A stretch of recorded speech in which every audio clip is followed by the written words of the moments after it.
This podcast is sponsored by Talkspace. Ever feel like you're being pushed or pulled in more directions than you can even begin to process? When life demands more than you can give at work, in your relationship, or at home, Talkspace can help. Talkspace provides convenient online access to therapy, psychiatry, and mental health support. Just answer a few questions online and Talkspace will match you with a licensed provider in less than 2 days, with some even offering same-day appointments. Chat with a therapist over live video, audio, or messaging so you can get mental health support that fits your lifestyle and schedule. No taking time off work, no commuting to an office, and no waiting room. Just support that meets you right where you are. Best of all, Talkspace is covered by most major insurance plans with an average copay of $15. Get space when you need it with Talkspace. And now, you can get $80 off your first month with promo code SPACE80 when you go to Talkspace.com. Get $80 off your first month with promo code SPACE80 at Talkspace.com. That's Talkspace.com.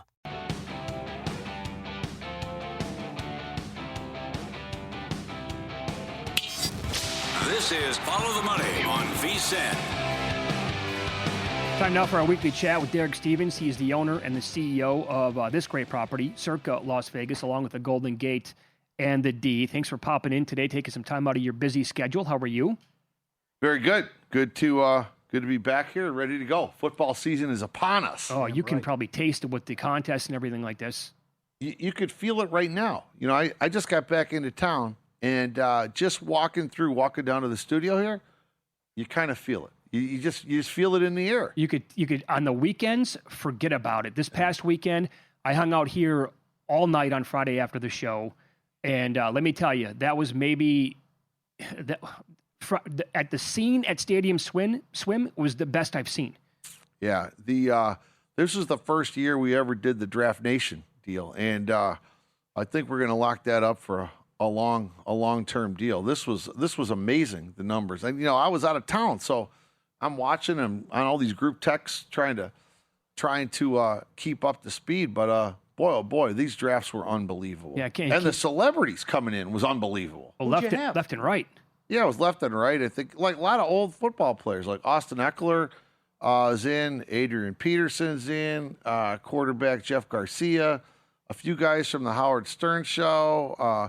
And then we got a couple of these unique fantasy drafts. A couple Wall Street groups came in. A couple female drafts came in. That's a big thing now, these female drafts. And one of them was a female draft of influencers.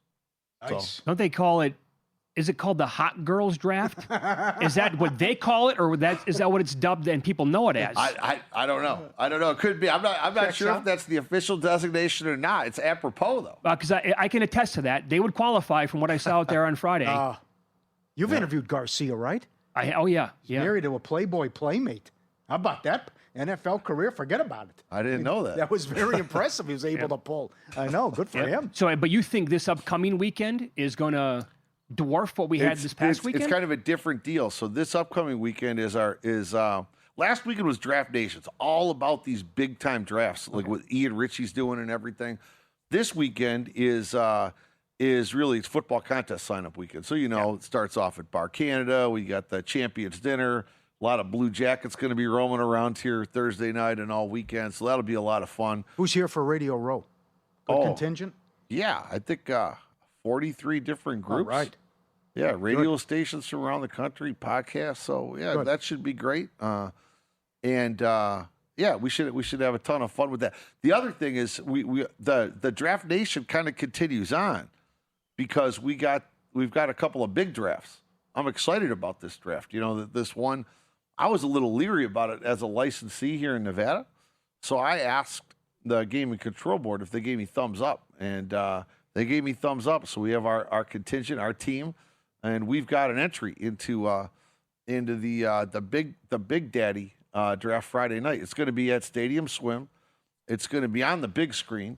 They're going to televise it. It's not on VSiN. It's on some other station that wants to televise it. It's $100,000 entry. Yeah, that's the big boy. Yeah, we're going to have a lot of fun. So I had to put a whole fantasy team together. We're called the Cutthroat Trout.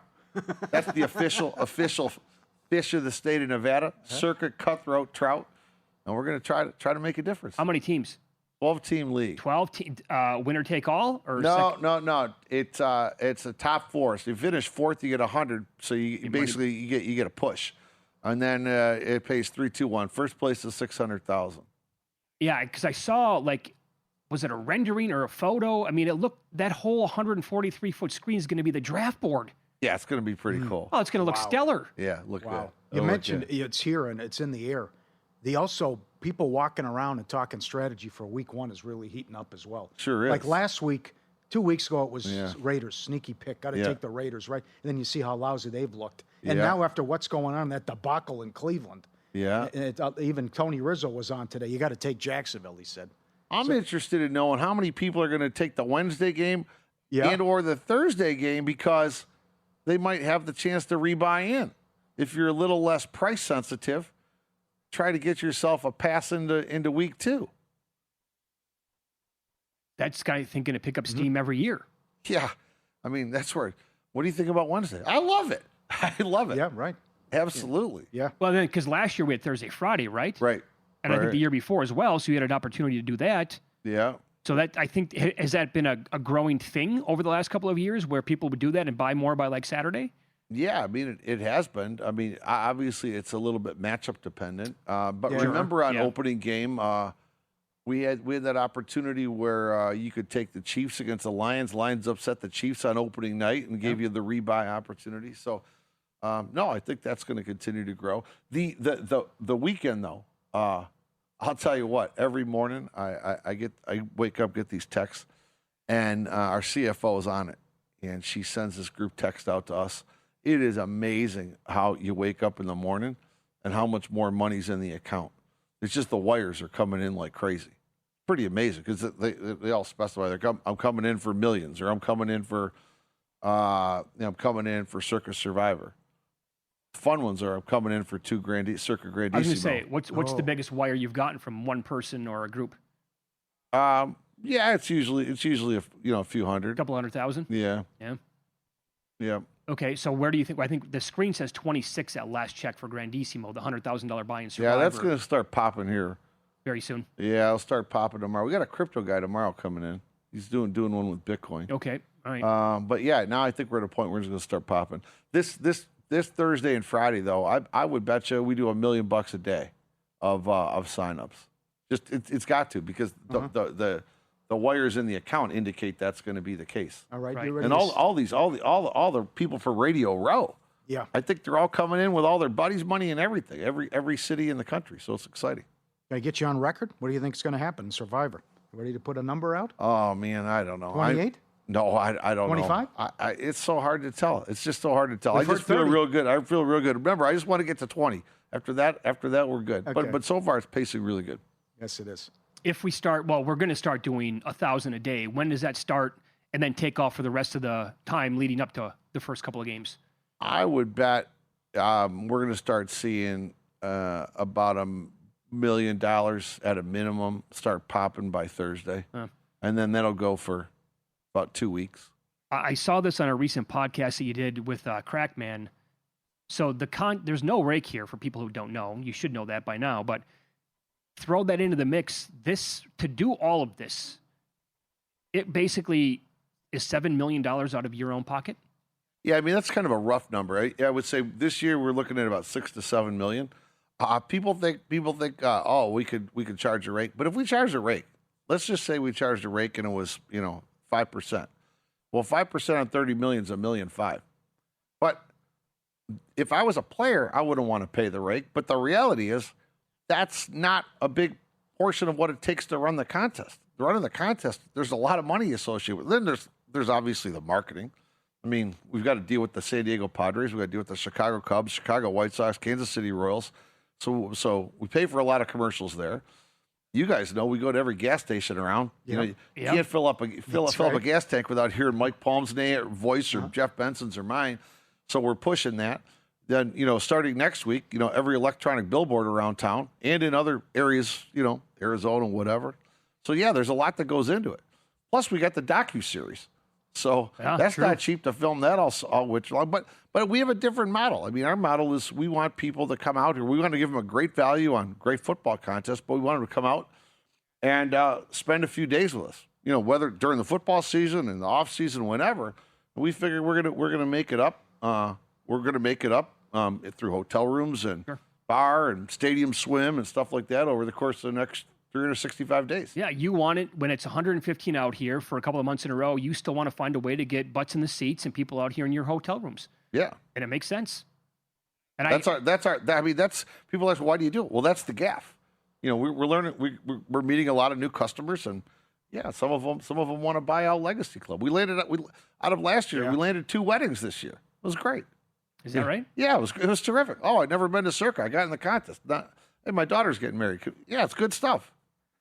I mean, that's how you got to connect the math. You know, it's like, oh, that's the math. There you go. That is the math. You had a busy weekend. Did you see what Butker did for Kansas City? You guys put a prop up here. Okay. He made a 69-yard field goal, no problem. Would have been good from 7 to I saw Jamie got a little creative. He said, "Will there be a 69-yarder plus 350?" Is it? They bet down, right? Or they bet the yes.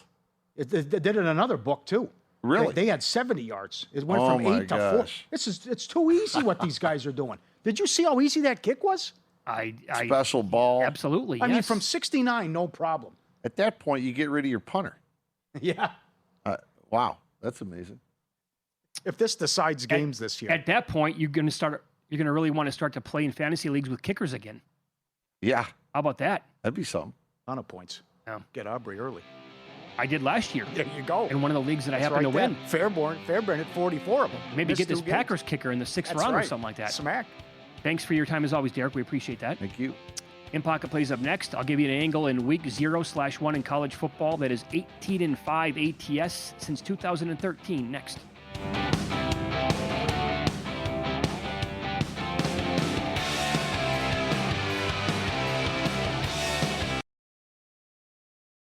This podcast is sponsored by Talkspace. Ever feel like you're being pushed or pulled in more directions than you can even begin to process? When life demands more than you can give at work, in your relationship, or at home, Talkspace can help. Talkspace provides convenient online access to therapy, psychiatry, and mental health support. Just answer a few questions online and Talkspace will match you with a licensed provider in less than 2 days, with some even offering same-day appointments. Chat with a therapist over live video, audio, or messaging so you can get mental health support that fits your lifestyle and schedule. No taking time off work, no commuting to an office, and no waiting room. Just support that meets you right where you are. Best of all, Talkspace is covered by most major insurance plans with an average copay of $15. Get space when you need it with Talkspace. And now, you can get $80 off your first month with promo code SPACE80 when you go to Talkspace.com. Get $80 off your first month with promo code SPACE80 at Talkspace.com. That's Talkspace.com.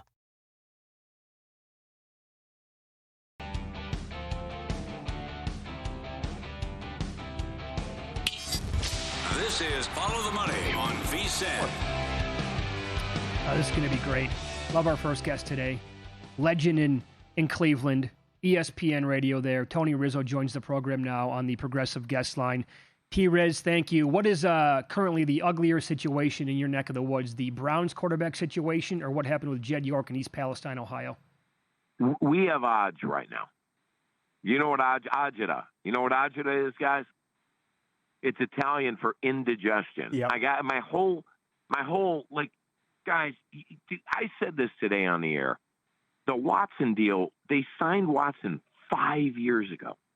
I'm still dealing with it. It's still affecting everything the Browns do. Let me say this. I'm shocked that they're starting Watson. I've watched these quarterbacks. I went to camp a couple times, but I've seen the games. I've heard, I know people in the building. There wasn't that big of a difference before. Well, why are they, what are you, there is some poison pill where Deshaun Watson gets $200 million down the road because they kicked the can with his salary cap stuff. So he's not coming back next year, even if they win the Super Bowl. Why am I watching him play quarterback? Why am I watching him? You have the Sanders kid. Let's see what he is. Move forward. They want to lose. They traded Myles Garrett. It tells you all you need to know. They have an extra one. They're going to get their quarterback in next April's draft. Okay, I get that. And fine. If that's your plan, great. They don't believe in Shedeur, whatever. They didn't develop him, that's for sure. But Why are we watching Deshaun Watson? Then the fans hate him. Yeah. Then he went off in the press conference Saturday, and he was frustrated. The kid had to get it off his chest. I'm telling you right now, I know people that know him. He goes to therapy, and they told him you need to get it. He got it out. He came back. He apologized. Fine, guys. I don't see a world where this guy plays well. I'm sorry. I hope he does. I'm a Browns fan. I'm a diehard. I'm one of the few left, and they're losing. Guys, they're losing fans. They've lived on loyalty for the past 25 years. It's waning, okay? Yeah. Trust me on that. How bad? 2 wins? 3 wins? You texted me, No, quarterback stink, no depth. Todd, no, the Browns have a good defense. They've had 2 good drafts. They've got good skill players. You just can't get on the ball. I would say definitely under 5.5 guys all day long. And I know people, and I trust very much, that said Survivor Week 1, and I'm in. I'm in. I came and got I paid for it at Circa. Jacksonville Week 1, Circa Survivor, guaranteed. I don't know when you take Jacksonville again, but it is. The Browns are not going to be ready to play. Schlesinger hasn't practiced in 5 weeks. They just got Malik Collins back.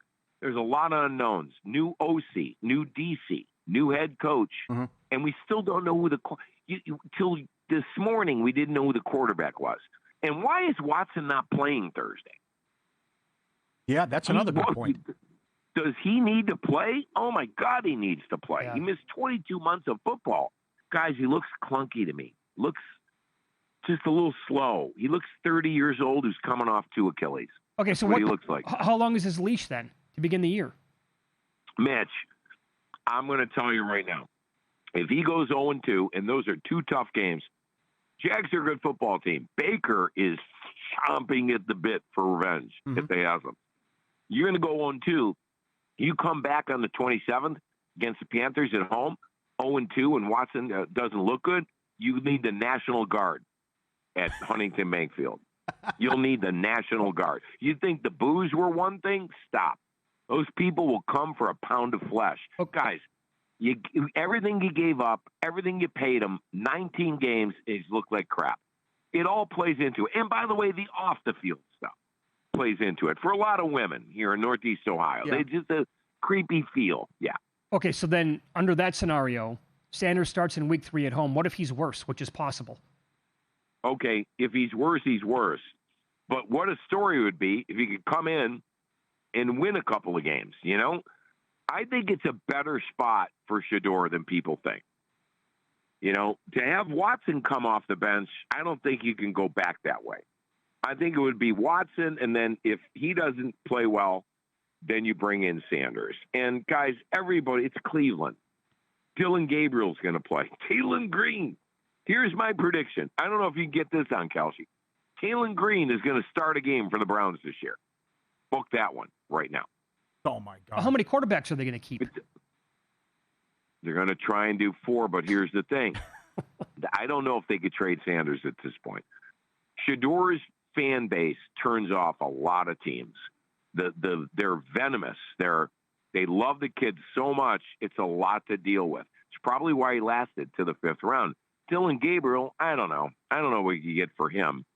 I don't think the Browns get rid of Taylon Green. He's going to play Thursday. Yeah. He's going to play. So they want to see what they get, and they've been hiding him right now. They've been stashing him because they were hoping to get him on the practice squad. I don't know if they could do that now. Well, can't be any worse. So you lived through this nightmare, 42 different quarterbacks since 1999. Miami's going to stink. Arizona's supposed to be bad. What are the chances they get the pick right in the draft next year? Well, that's a concern, and I talked about that today on the air. We can root this back to 2 things. Number one, they made the deal for Watson, which now goes down as the worst deal in NFL history. Thanks. I know. Number 2, they drafted Sanders inexplicably in the 5th round and then didn't give the kid a shot, didn't develop him. In New Orleans, they drafted Shock. They made an offense for him. They committed to him. In New York, they committed to Jackson Dart. The Browns have never committed to Shedeur Sanders in his defense. And I don't know if he's good. Apparently, the pre-snap stuff is the reason. What does it say that he couldn't beat out a guy 30 years old, haven't played in 22 months, coming off 2 Achilles tears. Come on. Something's not. Monken made this call, and I didn't believe that. Initially, I thought it was Haslam's call. But after talking to people over the last 24 hours, this was Monken's call because he thinks he gives him the best chance to win in Jacksonville. Think about that. No kidding. Scary. Do you think it's worth a bet on the Browns to be the lowest scoring team in the league this year? Yes. Okay. Yes. And guys, that's what they have been pointing. Jimmy Haslam has a relationship with the Mannings because he gives millions of dollars to Tennessee football every year. I think he's their number one booster, dollar-wise. So that kid, that freshman kid they just named quarterback, he paid for that kid to go to that school. He has pull there. I'm not sure if Arch would want to come to Cleveland because it's such a toxic situation. But they're looking at something like that next year to make this big. Don't remember, they're opening a stadium in 29, draft a quarterback in 27, give him 2 years. The timelines fit. Mm-hmm. Yeah, well, good luck with that. Incredible prices at East Palestine. What can you tell us about the area and that it's been? I have no idea. Guys, we interviewed, one of the greatest interviews I ever did was with Eddie DeBartolo Sr. Right. I'm sorry, Junior at the Hall of Fame. Probably about 12 years ago, we used to do a live show down there from Canton for the weekend. I interviewed John Madden and Joe Montana. We had a ball. Eddie DeBartolo was one of the best owners of all time. You heard people that go into the Hall of Fame for the 49ers, the first thing they bring up is Eddie DeBartolo was the greatest owner. I think that's the son-in-law, right? Yeah. York married the daughter or whatever. I don't know. Those people, I'm sure they're very embarrassed. That's a very embarrassing. God knows, what's going on there. We didn't even really talk about it. And by the way, the league really has hushed that story up. It has not been a big hot button all around the sports media for a while. The NFL is very embarrassed. They want to kill that story, no question. Have you ever driven through that area before? No, I played golf in Warren. I know people from Youngstown. There's a lot of Rizzos in Youngstown. But that's a very connected area. Guys, stop. You know that was before gambling was legal. That was one of the hotbeds for, bookies. And I grew up with all that. And Mike Florio has a book out. His dad, they were all connected. You should read that book from Florio for Pro Football Talk, because that's where he grew up. That's where his family's from. And he will tell you the story. That goes back decades, 50s, 60s, 70s. Yeah. Well, okay. We only have 30 seconds here, Tony. But what was your reaction when you saw that headline yesterday? Shocked. And by the way, I worked in the news business, and a news guy texted me, and I let my whole peoples know it was the mugshot thing, and we were shocked. I'm sure they're very embarrassed. Yeah. Well, you're the man. Thanks for catching up, giving us a little bit of Boys, some I'm tidbits going there. to get another entry. I got to get another entry. I'd do it. I only have one entry. Yeah, I'm coming back out to get another entry. Okay, you got to do that. Good. 3-card poker then. Drinks at the Bellagio. Call Bob. Thank you, buddy. Let us know when you're here. Yeah. How about the story gets better? The prices, $140 for an hour. I mean, he had to grab it. He just thought it was such a great deal. He pinged him 3 times. Sure. Yeah. What is going on? He's a billionaire. Win, lose next. I'll share some great notes from a college football stability system available in the VSiN College Football Betting Guide.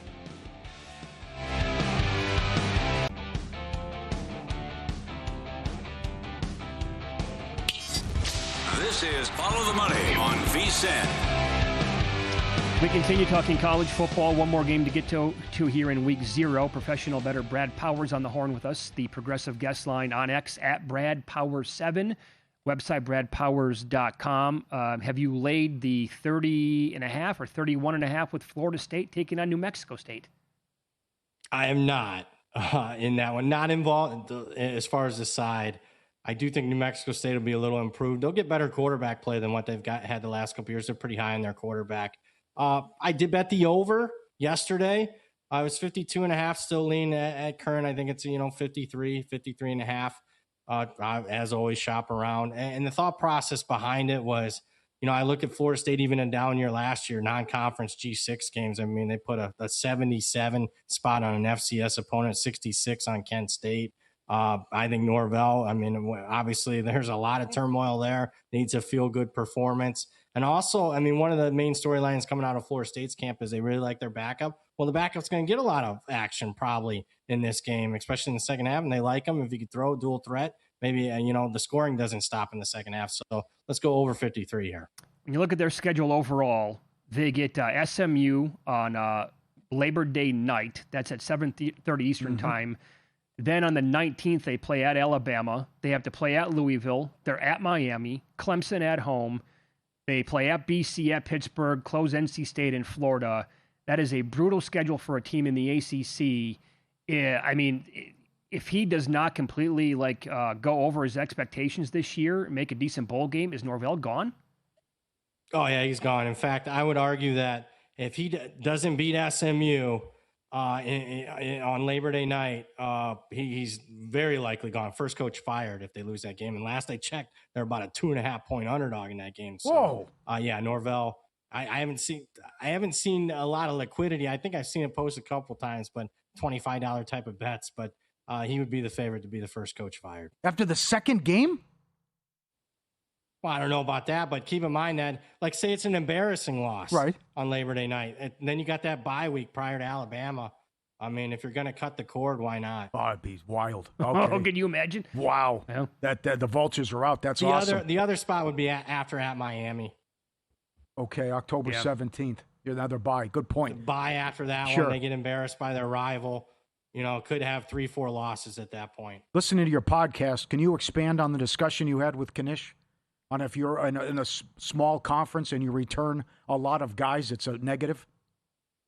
Yeah, it was good discussion. Something that I haven't really put a lot of thought into, obviously, because, it's relatively new as far as the roster turnover, and we got more roster turnover at the G6 level. Why is there roster turnover? Well, anybody that's worth a damn, all conference type players are getting poached from the Power Four, the opponents. I will say I'm always a case-by-case basis. I'm not going to blindly go against teams. I do think even if the players aren't that good, and that probably is most likely if you return a lot of production at the G6 level, it means your players weren't worth getting plucked away from the bigger schools. However, there's two sides to every coin.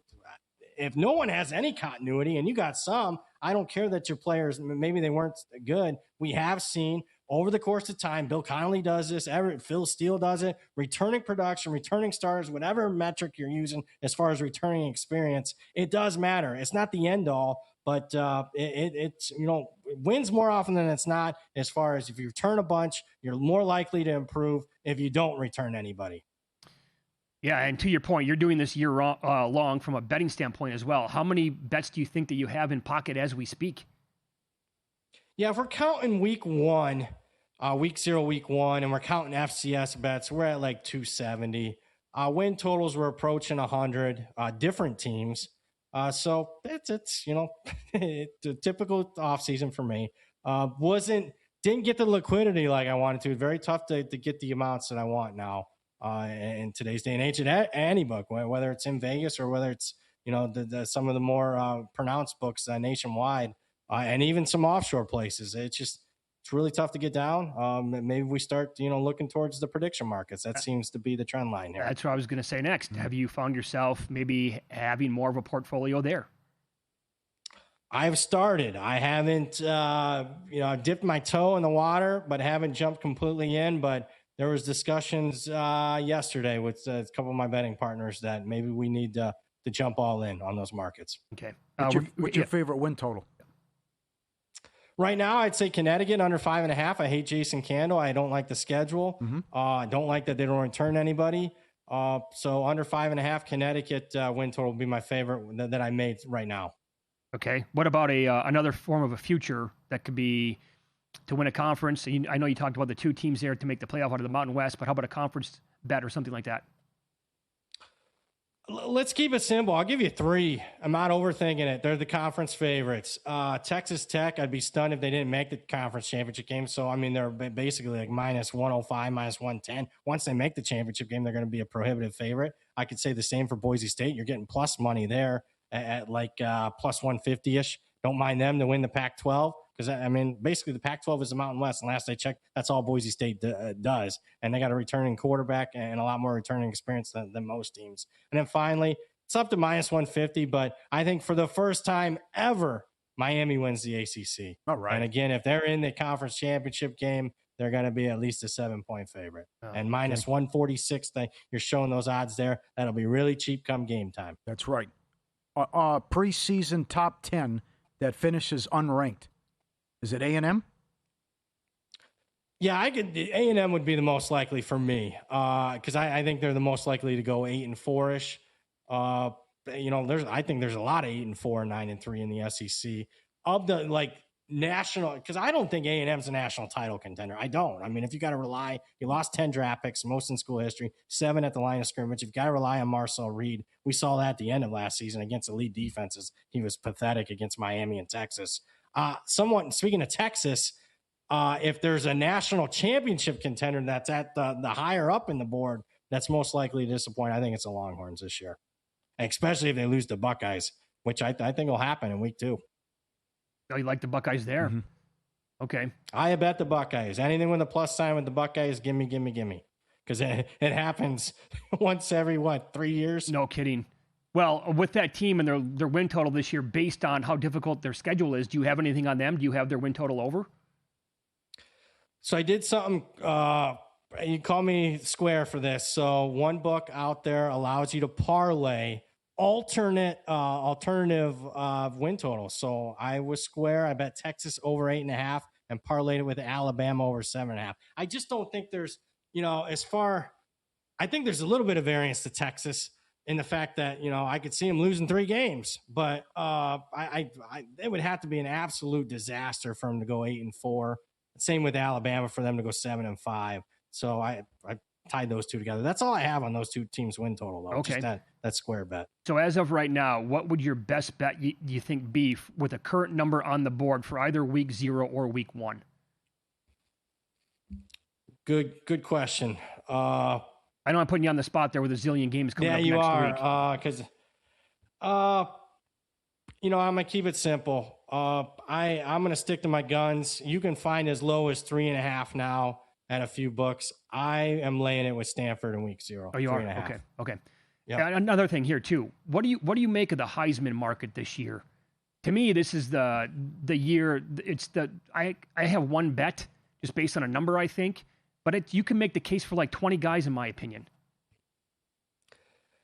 Yeah, I'm not over. I mean, I made some bets, obviously, because that's what I do. But, I mean, I'm looking to get heavily involved because it used to be a career achievement. When I was a kid, and even when I was in my early 20s, it was a career achievement award. Mm-hmm. And now it's a flavor of the month. Whoever performs best in the month of November in the biggest games, there's your Heisman winner. So I kind of don't, the last couple of years, I really don't want to get involved until then. Big. With that being said, my favorite one, as far as kind of a long shot, I'm glad I got in front of it. He just got named the starter. I bet Keelan Russell, Alabama starting quarterback. Yeah. Because you look at Alabama's schedule, they should be 5-0 when they're playing Georgia. And if Keelan Russell is playing well, he was 50-1, then he was 30-1. I'm telling you right now, if they're 5-0 and he's playing well, he's going to be like 10-1 at that point.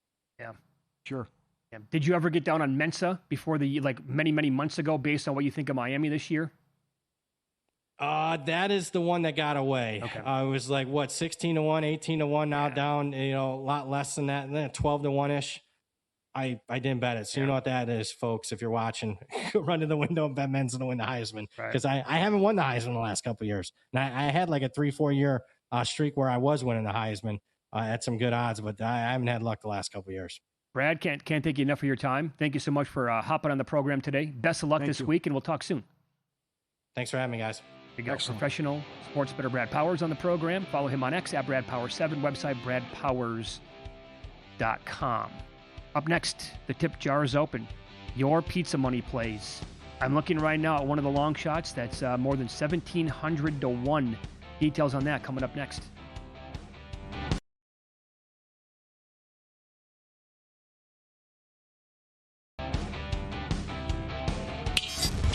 This is Follow the Money on VSiN. Week 0 is here. Can't wait. Saturday's going to be awesome. Big fan of our next guest, both Paulie and I. And we've talked to him for many, many years here on this show, on the network. You can follow him on X at BradPower7. Website is bradpowers.com. Professional sports bettor joins us here on the Progressive Guest Line. Hey, Brad, thanks for the time today. How are you?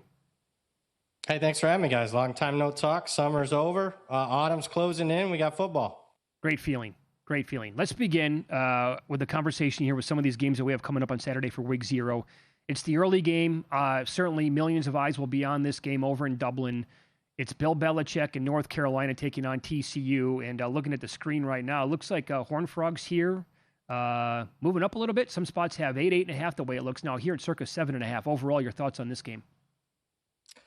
Yeah, right now, if I had to play something, would lean under. Although 46.5, that's been ticked down here, a point and a half here in the last 24 hours. No big play at current. I'm a little concerned about both teams' situations off the field. I mean, obviously with North Carolina, GM out, DC takes a leave of absence, TCU. I mean, yeah, there's tussles in the locker room, and then there's absolute assaults in the locker room where your starting safety gets kicked off the team and your starting wide receiver so banged up, can't even play in the game from it. So it's tough trusting Sonny Dykes in a role like this. I know TCU crushed North Carolina in last season's opener, and a lot of, when you look at both teams, especially North Carolina, a lot of roster turnover. So, I think there's, I love the price uncertainty, but in this one, there's a little bit too much uncertainty, at least at current. I did bet TCU before all the, the GM news and all the turmoil in North Carolina. You guys know what line I got on that one. Okay. Your outlook for the Trojans this year and starting off Saturday afternoon, laying 30.5 to San Jose State. Yeah, I'm kind of down, at least relative to market. I bet under 8.5 wins for USC. It's not like I'm down on the team. I think that, this is going to be Lincoln Riley's one of his strongest teams. I mean, I got him 12th in my power ratings. I like defensive personnel. I like the 1-2 punch at running back. Maava concerns me in the big games. And speaking of the big games, they've got a lot of them. Oregon, Ohio State, at Penn State, Washington at home. Indiana on the road. They haven't traveled well in the last 15 years. If you look at them, Central and East Coast games, they're 2-16 straight up, and they got a bunch of, Wisconsin could be a tough game for SC. So 8-4 for me, even though I think they are a top 15 team. As far as this game, I like the points. I like a lot of points from both teams, especially SC. When you talk about Lincoln Riley, his offense against G6 schools, how about averaging 59 points per game? Not total score in the game, offense for SC. And when he's been at SC, he really blows out these G6 teams. And San Jose State, pass-happy team, over 40 pass attempts per game the last 2 years under Niumatalolo. They'll be pass-happy, and that'll play into the over here. I like over 60.5. Oh, you do? Do you have has there been a better number out there on this game? Have you been a part of a move on this? Overall, what number do you have in pocket? There was some early 55. I unfortunately did not get that. There was some early 35.5 on SC.